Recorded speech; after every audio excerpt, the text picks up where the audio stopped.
Hello my dear friends, welcome back to my YouTube channel Raj Science Classes. मैं Prince Raj आप सभी का एक बार फिर से राज साइंस क्लासेस में स्वागत करता हूं। उम्मीद करता हूं कि आप सभी जो हमारा पीछे का वीडियोस देखिएगा। अगर नहीं देखे हमारे पीछे के वीडियोस तो हमारे चैनल के प्लेलिस्ट में हमारे वीडियोस आप सभी चाहे तो वहाँ पर जाकर देख सकते हैं।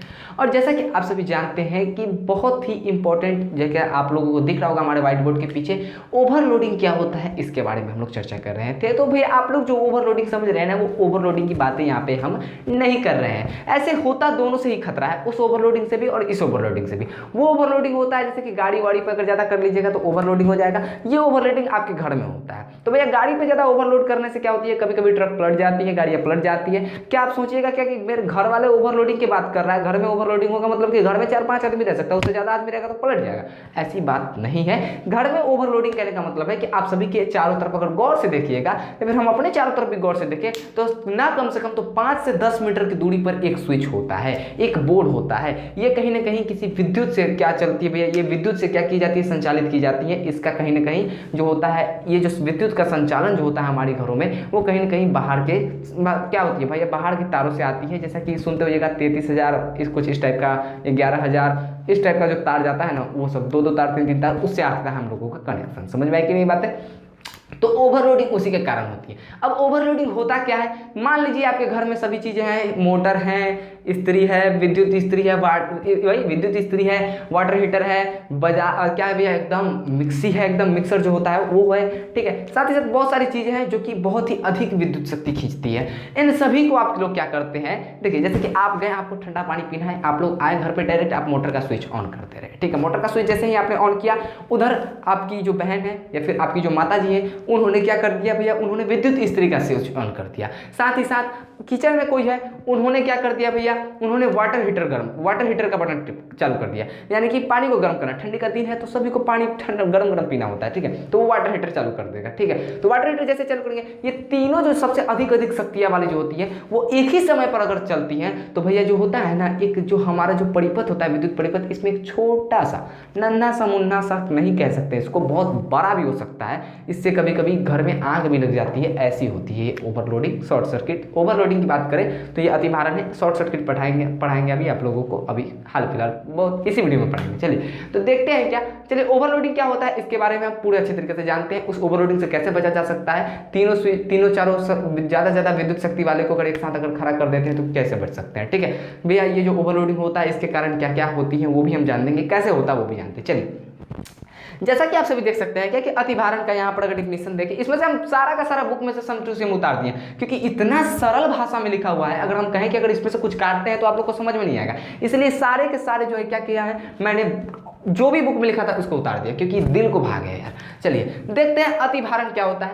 विद्युत परिपथ में बहुत ऐसे उपकरण जुड़े रहते हैं जिनकी शक्ति काफी अधिक होती है। कहने का मतलब है कि विद्युत जो परिपथ में होती है उसमें बहुत सारे उपकरण जुड़े रहते हैं, बहुत उपकरण जुड़े रहते हैं जिनकी जो विद्युत शक्ति होती है क्या काफी अधिक, जुड़ी तो बहुत सारी रहती है लेकिन उनसे कुछ की विद्युत शक्ति काफी अधिक होती है। विद्युत शक्ति क्या होती है अभी हम आपको बताएं इससे पहले वाले वीडियोस में। 1 सेकेंड में किसी विद्युत उपकरण द्वारा विद्युत ऊर्जा खपत करना की क्षमता होती है, जितने खपत करने की जो दर होती है, इसको हम लोग विद्युत शक्ति कहते हैं। समझ में आई कि नहीं यही बात है? चलिए तो बहुत ऐसे उपकरण जुड़े रहते हैं जिनकी शक्ति करने का मतलब मारपीट करने वाला शक्ति नहीं, विद्युत शक्ति के बारे में बात कर रहा है। तो विद्युत शक्ति काफी अधिक होती है, जैसे कि विद्युत इस्त्री, वाटर हीटर, ये सभी जो होती है ये सभी विद्युत शक्ति वाली, बहुत ही अधिक विद्युत शक्ति वाली है, ठीक है। जब कभी एक समय में उन सभी उपकरणों को, यानी कि बात ये जो हीटर हो गया, अब भाई किसी भी कंपनी का लाओ, कितना का बनवाओ, बजाज हीटर, अरे बजाज हीटर क्या है, किसी भी हीटर को चालू कर दो भाई, क्या करता है ये तो भाई उतना का उतना ही उपकरण है भाई, जितना का शक्ति होगा उतना तो खींचेगा ही खींचेगा। और ये सब जो होता है वो बहुत ही अधिक शक्ति वाली होती है। तो जब कभी भी एक समय में उन सभी उपकरणों से धारा प्रवाहित की जाती है, आप हीटर से भी, मोटर से भी, मिक्सर से भी, बहुत सारी चीजों से अगर एक साथ धारा प्रवाहित कीजिएगा तब जो होगा प्रवाहित जो धारा अगर आपने की है तो प्रवाहित की जाएगी जो धारा, तो परिपथ से आवश्यकता से अधिक धारा खींचने लगती है जो परिपथ से होती है ना।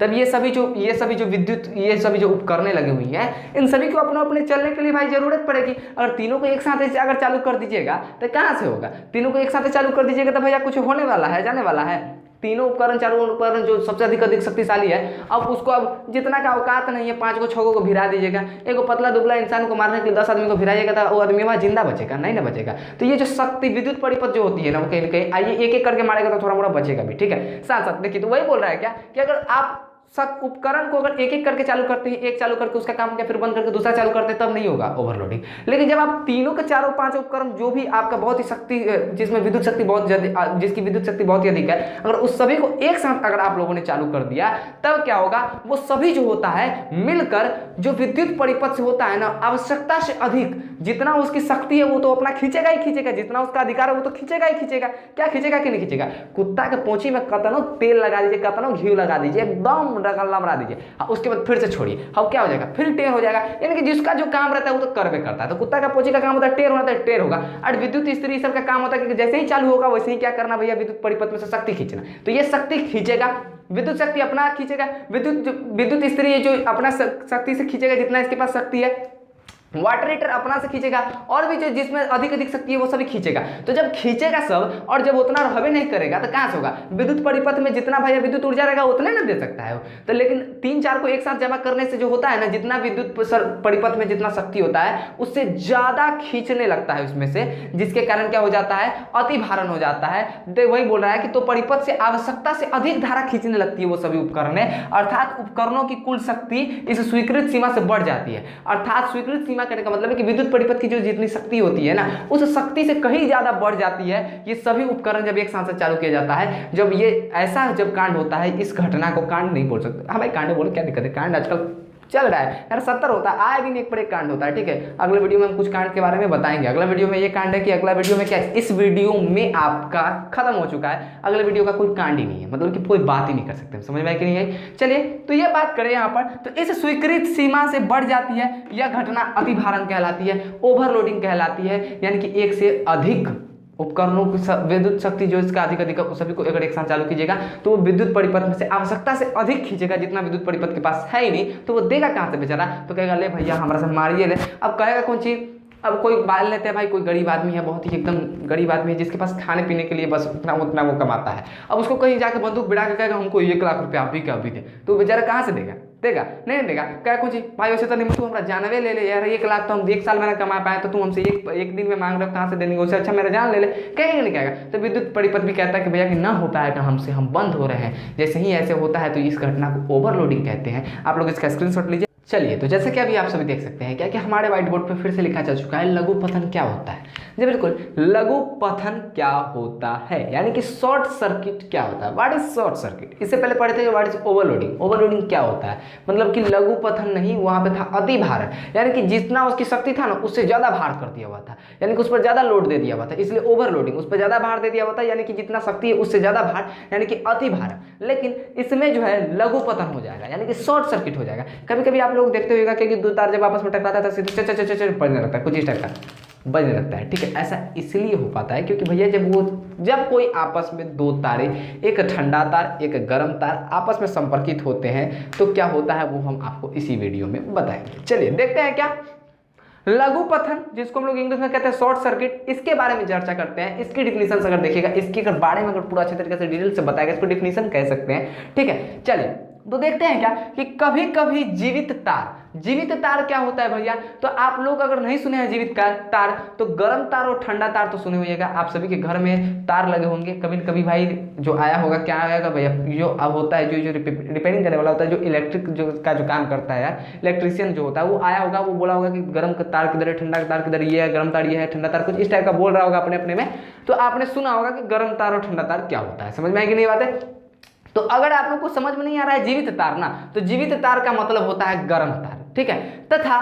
तथा नहीं एवं उदासीन तार यानी कि ठंडा तार, यानी कि सीधे बोलिए ना हमारी भाषा में कि कभी कभी जीवित तार यानी कि कभी कभी गर्म तार एवं उदासीन तार यानी कि ठंडा तार, कभी कभी गर्म तार एवं ठंडा तार क्या हो जाते हैं, आपस में संपर्क में आ जाते हैं। यानी कि एक ठंडा तार है एक गर्म तार है, कहीं ना कहीं आपस में गलती से संपर्क में आ जाते हैं। तो ये जो संपर्क में आते हैं, तो ऐसी स्थिति में जो परिपथ का प्रतिरोध होता है, तो जैसे ही संपर्क में ये दोनों आए और जिस परिपथ में ये तार है, जिस परिपथ का ये ठंडा तार है, जिस परिपथ का ये गर्म तार है, जैसे ही आपस में आते हैं संपर्क में, वो परिपथ का प्रतिरोध बहुत ही कम हो जाता है। अगर मान लेते हैं क्या कि अगर किसी परिपथ का प्रतिरोध 10 ओम है, अगर गर्म तार ठंडा तार को अगर एक में सटा दीजिएगा तो इस परिपथ का जो होता है, इस परिपथ का जो होगा प्रतिरोध कहीं ना कहीं क्या हो जाएगा, घट जाएगा, जिसके कारण जो घटने के कारण जो फलस्वरूप जो परिणाम आपको प्राप्त होंगे वो क्या होंगे कि उनसे होकर अत्यधिक धारा प्रवाहित होने लगेंगी। यानी कि जैसे ही मेरा गर्म तार और ठंडा तार जिस परिपथ में था, जिस परिपथ का ये गर्म ठंडा तार था, ये गर्म तार था, दोनों आपस में संपर्कित हुए, उस परिपथ का क्या हो जाता है, उस परिपथ में से जो प्रतिरोध जो होता है वो क्या हो जाता है, बहुत ही कम हो जाता है, जिसके कारण उस परिपथ में विद्युत धारा जितनी जाए, अब नॉर्मल सी बात है भाई कि जिसका जितना प्रतिरोध कम होगा वो उतना विद्युत धारा अपने आप से पास करेगा। मान लेते हैं किसी का 10 ओम है तो किसी का 5 ओम है, तो सबसे ज्यादा विद्युत धारा कौन, कितना जल्दी जल्दी ये प्रवाहित करेगा कि नहीं करेगा, कि ये करेगा क्योंकि 5 ओम है इसका। ठीक है, जाहिर सी बात है कि भाई आप सभी को देखते हैं, अगर आप लोग यहाँ पे अगर स्पष्ट रूप से अगर बातें करें तो यहाँ पर जैसा कि सभी लोग बाइक चलाते हैं, यहाँ पे कोई नहीं बाइक चलाता है, आप लोग देखते हैं क्या कि कभी भीड़ भाड़ वाली सड़क होती है तो वहाँ पे क्या करते हैं आप लोग, धीरे धीरे बाइक चलाते कि नहीं चलाते, लेकिन जैसे ही आपको एकदम 4 लाइन मिलता है, वो भी कोई आदमी नहीं, बस चढ़ गए एक्सीलेटर पे 60-70 तो क्रॉस है ना, लेकिन ये हानिकारक है। अभी कम से कम लिमिट में चलाइए गाड़ी को, क्योंकि सेफ्टी सबसे फर्स्ट होती है। ठीक है, स्टाइल आप बाद में मार सकते हो, ठीक है, लेकिन जब जिंदा रहोगे तब है ना। चलिए तो बात करें तो फलस्वरूप क्या हो जाती है, अत्यधिक धारा प्रवाहित होने लगती है। यानी कि जब गर्म तार और ठंडा तार आपस में संपर्कित होते हैं तो क्या होता है भैया, जैसे ही गर्म तार और ठंडा तार को हम आपस में संपर्कित करेंगे तो ये हो जाएगा भैया हमारा क्या, प्रतिरोध जो हो जाएगा बहुत ही कम हो जाएगा, जिसके कारण उस परिपथ से जिसका प्रतिरोध ज्यादा था, अब गर्म तार और ठंडा तार का आपस में संपर्कित होने से, यानी कि जीवित तार और उदासीन तार को आपस में संपर्क में आने से वो प्रतिरोध बहुत ही कम हो गया है, जिसके कारण उससे विद्युत धारा जो होगी सट पास करेंगे, बहुत ही स्पीड से पास करेंगे, बहुत ही अत्यधिक विद्युत धारा वहां से प्रवाहित करेंगी। धारा जो होती है ना वो अत्यधिक धारा प्रवाहित होने लगती है, और यह घटना जो होती है लघु पतन कहलाती है। क्या कहलाती है, यह घटना जो होती है क्या होती है, लघु पतन कहलाती है, यानी कि शॉर्ट सर्किट कहलाती है। यह घटना कहलाती है क्या भैया, आपकी शॉर्ट सर्किट कहलाती है। लघु पतन या फिर अतिभारण, यानी कि ओवरलोडिंग या फिर शॉर्ट सर्किट, ये दोनों ऐसे खतरनाक चीजें हैं, ये दोनों ऐसे चीजें हैं कि अगर किसी के घर में हो जाती है तो कहीं कभी आग भी लग सकती है। इसे सावधानियां बरतना चाहिए हम लोगों को। ज्यादातर सावधानियां कैसे बरत सकते हैं यार, हम अपने जान को कैसे बना सकते हैं। कभी भी किसी तार को अगर संयोजन करना हो, जैसे कि किसी तार का अगर भैया हम लोग मानते हैं, जैसे कि मान लेते हैं कभी तार हमारे से टूट जाता है तो वहाँ पर बांध के कितने लोग छोड़ देते हैं, तो वहाँ पर संयोजित तो तार है, तार को आपस में संयोजन में तो लाया गया, संयोजन किया गया, लेकिन क्या किया गया, उस पर टेप वोप नहीं चढ़ाया गया, उसको कस के बांधिए। संयोजन करे तो उसको सबसे पहले कस के बांधिए, ठीक है, उसके बाद उसके ऊपर से क्या कर दीजिए, एक परत चढ़ा दीजिए, जिसके कारण करंट आपको नहीं लगे। नहीं तो कोई अगर गलती से भी उस चाक को छुएगा, जैसे ही छुएगा उसका करने लगेगा। समझ आई कि नहीं बात है, मतलब करंट लग सकता है। और कभी कभी तो ये इतना होता है, अब हम आपको बता दें कि मानव शरीर का जो सूखा शरीर होता है ना, उसका जो प्रतिरोध होता है लगभग 30,000 ओम होता है। किसका होता है, मानव शरीर का जो प्रतिरोध होता है, कितना होता है, मानव शरीर का प्रतिरोध जो होता है, मानव शरीर का जो प्रतिरोध होता है वो भी सूखा शरीर का प्रतिरोध लगभग 30,000 ओम रहता है, यानी कि जिसके कारण हम लोग बच भी जाते हैं। लेकिन जैसे ही मानव शरीर अगर भीग जाए, मानव का अगर शरीर है भीग जाता है तो ये जो होता है ये घट जाता है, जिसके कारण बहुत ही घट जाता है। कहीं ना कहीं यहाँ पर हजारों का क्या हो जाता है, इसमें 1000 ओम तक का, हजारों ओम का क्या हो जाता है भैया, यहाँ पर नीचे चला जाता है प्रतिरोध कब, जब आपका शरीर भींगा हो, जब किसी मानव का शरीर भींगा होता है। लेकिन जब किसी मानव की अगर प्रतिरोध के बारे में बात करें, मानव शरीर का प्रतिरोध कितना होता है, सूखे शरीर का प्रतिरोध, वो भींगी उंगी नहीं होनी चाहिए प्रतिरोध, तब वो हो जाएगा उसका 30,000 प्रतिरोध। तभी तो देखते हैं ना कि किसी सूखे कोई अगर भाई अगर जाता होता है तार वार को अगर कुछ पकड़ने जाता है, कुछ तार वार को बनाने जाता है, तो क्या करता है भैया, वो सबसे पहले तो चप्पल पहन लेगा, ठीक है, चप्पल पहन लेगा, जिसके कारण उसका अर्थ से संपर्क नहीं रहे। अर्थ से संपर्क इसलिए नहीं रहे क्योंकि अगर गलती से भी अगर करंट जाता है ना, अगर अर्थ में संपर्क रहेगा तो यहाँ से इलेक्ट्रॉन घुसते नीचे जाएगा, जिसके कारण क्या हो जाएगा, और अर्थ को कनेक्शन मिलेगा, यानी ये करंट मार देगा। चप्पल पहन लेता है जिसके कारण उसके शरीर में जाएगा तो वही कहाँ से रहेगा, वहीं पे रहेगा। लेकिन थोड़ा सा ये लोग कभी कभी आप लोग देखते होइएगा क्या कि कोई आदमी जो होता है, कोई इलेक्ट्रिशियन जो होता है ना, कहता है कुछ हमको करंट नहीं मारता है, जोरवा से तरवा को पकड़ लेता है। उसको जाकर बताइए कि जोरवा से तरवा को पकड़ के हीरो बनता है, पकड़ तो धीरे, चप्पल खोल के लगा के देखा होता, सीधे स्वर्ग सीधा हट जाएगा। बात आती है समझ में आई कि नहीं आई। तो यहाँ पे भी साइंस होता है, समझ में आई कि नहीं भाई। साइंस जगह जगह पे है, आप जो हमें देख पा रहे हैं इस पे भी साइंस है, हम जो आपको देख पा रहे हैं, हम तो आपको नहीं देख पा रहे, हम जो कैमरे को देख पा रहे हैं ये भी साइंस है, हम जो आपको पढ़ा रहे हैं, आपको ये जो मेरा हैंड मूव कर रहा है इसमें भी साइंस है, क्योंकि ये जो हाथ हिलाने का आदेश कौन दे रहा है, ये मस्तिष्क दे रहा है। और मस्तिष्क को यानी कि मेरे पूरे बॉडी किसके अंदर आता है, बायोलॉजी के अंतर्गत आता है, और बायोलॉजी किसके अंतर्गत आता है, तो साइंस के अंतर्गत आता है। इससे साबित हो जाता है कि जो भी चीज हमारे आसपास देखने को मिलती है वो साइंस से संबंधित होती है, चाहे ये मारकर क्यों ना हो, चाहे ये कुछ भी क्यों ना हो, चाहे इसको हम फेंके और ये नीचे आ गया ये क्यों ना हो, ये ग्रेविटी के कारण आई है नीचे, ये भी होगा। समझ में आई कि नहीं आई बातें, समझ में आई कि नहीं आई। तो मानव शरीर का प्रतिरोध 3000 ओम होता है, इसलिए कभी भी बोला जाता है कि भींजा वैसा डंडा लेकर नहीं जाना चाहिए किसी भी तार वार को, मतलब पकड़ने उकड़ने, या फिर तार पकड़ने का यार, किसी को अगर करंट लगता है तो उसको भीगी डंडा से नहीं मारना चाहिए, सूखा हुआ बांस से मारना चाहिए, क्योंकि उसका प्रतिरोध क्या हो जाता है भैया, वो कहीं ना कहीं बहुत अधिक होता है, जिसके कारण करंट उसमें को प्रतिरोध अधिक क्या वहाँ में होवे नहीं करता है, वो एक तरफ से कुचालक होता है, सूखा जो होता है वो कुचालक होता है, सूखा बांस। लेकिन जैसे ही भीगी बांस की बात करेंगे तो वो कहीं ना कहीं थोड़ा सा करंट पास करने लगता है। तो आप लोग को ये वीडियो कैसा लगा आप लोग कमेंट में जरूर बताइएगा। मैं प्रिंस राज विदा लेता हूँ, फिर मिलूंगा एक नए वीडियो में एक नए जोश के साथ, तब तक के लिए जय हिंद, जय भारत।